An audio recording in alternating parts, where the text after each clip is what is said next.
Hello everyone, আসসালামু আলাইকুম সবাইকে। আশা করছি সবাই অনেক ভালো আছেন। আজকে চলে এসেছি বিছানার চাদর কিনতে, আর হচ্ছে গিয়ে কিছু গজ কাপড়ও কিনতে এসেছি বাসায় পরার জন্য, আমার মা আর ছোট বোন তাদের জন্যই আর কি। তার আগে একবার বলে ফেলুন তো, বিছানার চাদরগুলোর যে প্রিন্ট সেগুলো দেখতে কেমন লাগছে। আমি তো সবসময় আমার বিছানার জন্য বড় বড় ফুলের ছাপা এগুলো ব্যবহার করতাম, তো আজকে আমি আর কি চয়েস করতেছিলাম যে একটু ছোট ছোট প্রিন্টের মধ্যেই নিব। আর আমার কাছে কেমন জানি চমকা চমকা কালার, অনেক গাঢ় কালার, এই টাইপের কালারগুলো আমার কাছে ভালোই লাগে না। যেগুলো একটু স্ট্যান্ডার্ড কালার আমি সেগুলোই পছন্দ করি। আমার কাছে এত গাঢ় গাঢ় কালার খেত লাগে, আমার ওই টাইপের কালারগুলো একদমই পছন্দ না। আমি যে কালারগুলো দেখছি সেগুলোই কিন্তু আমার কাছে খুবই ভালো লাগে। তার মধ্যে হোয়াইট কালার একটা বিছানার চাদর আমি দেখছি, যেটা কিনা একটু মিষ্টি কালার, তারপর পেস্ট কালারের মধ্যে কম্বিনেশনটা আছে, ভালোই লাগছে দেখতে বিছানার চাদরটা। আমার কাছে মনে হচ্ছে যখন বিছানায় এটা আমি বিছাবো তখন অনেক সুন্দর লাগবে। তারপর এই লেমন কালারটাও আমার পছন্দ হয়েছে, যার জন্য আমি দুইটা চাদর একসাথেই নিয়ে নিচ্ছি। কেননা আমার কাছে মনে হয় যেটা আমি পছন্দ করি সেটা পরে এসে আর পাবো না। এটা কেন জানি আমার ধৈর্যেরই মনে হয় একটা ব্যাপার স্যাপার। আমার যেটা পছন্দ হয় সেটা আমি ফেলে রাখতে পছন্দ করি না, সেটা আমি চেষ্টা করি নিয়ে নেওয়ার খুব তাড়াতাড়ি। আর সামর্থ্য না থাকলে তো কিছুই করার নাই, মন খারাপ করে বসে থাকি।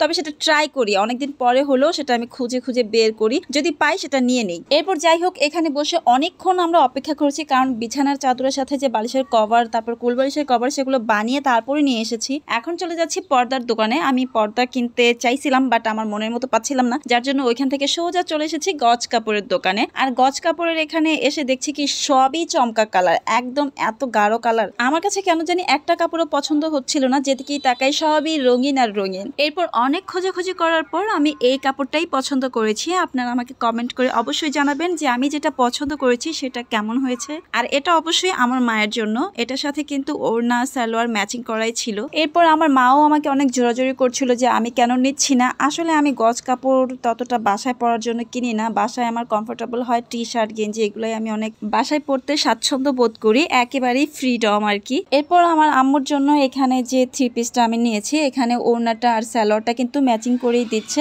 এরপর ভাইয়াটা যে প্রিন্টের কাপড়টা কাটছে, এটা আমি আমার ছোট বোনের জন্য পছন্দ করেছি। এই কাপড়গুলো আমি একটু বেশি করেই নিচ্ছি, যাতে আমার মেয়েকেও আমি ফ্রক বানিয়ে দিতে পারি, গরমের মধ্যে অনেক কমফোর্টেবল হবে ওর পরতে। আর বল প্রিন্টের এটাও আমি নিয়েছি। ছোটবেলায় দেখতাম কি বল প্রিন্টের এই গজ কাপড় দিয়ে আমার মা আমাকে অনেক ফ্রক বানাই দিত, যার জন্য আমি এটা ইচ্ছা করেই নিয়েছি, কারণ আমি চাইছি যে এই বল প্রিন্টের কাপড়টা দিয়ে আমার মেয়েকে একটা ফ্রক বানিয়ে দিব। এরপর এই তো যতটুকু কেনাকাটা করা দরকার ছিল ততটুকু কেনাকাটা হয়ে গেছে। এখন আমরা একটা রিক্সা নিয়েছি বাসার উদ্দেশ্যে। ও হ্যাঁ, এর মধ্যে আমার অনেকগুলো ফোন কলও আসছিল, আমি অনলাইনে একটা জিনিস অর্ডার করেছিলাম, সেটাই চলে এসেছে। আর এটার জন্য কিন্তু আমরা খুবই তাড়াহুড়া করছিলাম যে কতক্ষণে বাসায় যাব, তা না হলে আমি পার্সেলটা আজকে রিসিভ করতে পারবো না। এই যে আমরা বাসায় চলেও এসেছি।